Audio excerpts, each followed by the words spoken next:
भगवान श्री गणेश की सुहाग का आशीर्वाद देने वाली कथा। एक समय की बात है, एक भाई बहन रहते थे। बहन का नियम था कि वह अपने भाई का चेहरा देखे बिना खाना नहीं खाती थी। हर रोज़ वह सुबह उठती थी और जल्दी जल्दी सारा काम करके अपने भाई का मुंह देखने के लिए उसके घर जाती थी। एक दिन रास्ते में एक पीपल के नीचे गणेश जी की मूर्ति रखी थी। उसने भगवान के सामने हाथ जोड़कर कहा कि मेरे जैसा अमर सुहाग और मेरे जैसा अमर पीहर सबको दीजिए। यह कहकर वह आगे बढ़ जाती थी। जंगल की झाड़ियों के कांटे उसके पैरों में चुभ जाते थे। एक दिन भाई के घर पहुंची और भाई का मुंह देखकर बैठ गई तो भाभी ने पूछा, पैरों में क्या हो गया है? यह सुनकर उसने भाभी को जवाब दिया कि रास्ते में जंगल के झाड़ियों के गिरे हुए कांटे पाँव में चुभ गए हैं।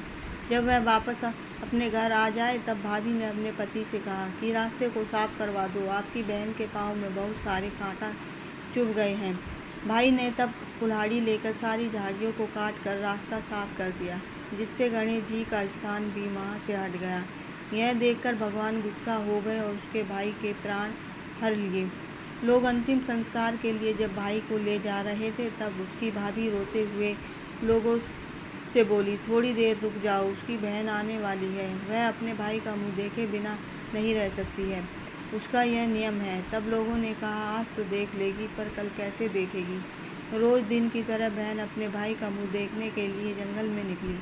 तब जंगल में उसने देखा कि सारा रास्ता साफ किया हुआ है। जब वह आगे बढ़ी तो उसने देखा कि सिद्धिविनायक को भी वहाँ से हटा दिया गया है। तब उसने जाने से पहले गणेश जी को एक अच्छे स्थान पर रखकर उन्हें स्थान दिया और हाथ जोड़कर बोली, भगवान मेरे जैसा अमर सुहाग और मेरे जैसा अमर पीहर सबको देना। और फिर बोलकर आगे निकल गई।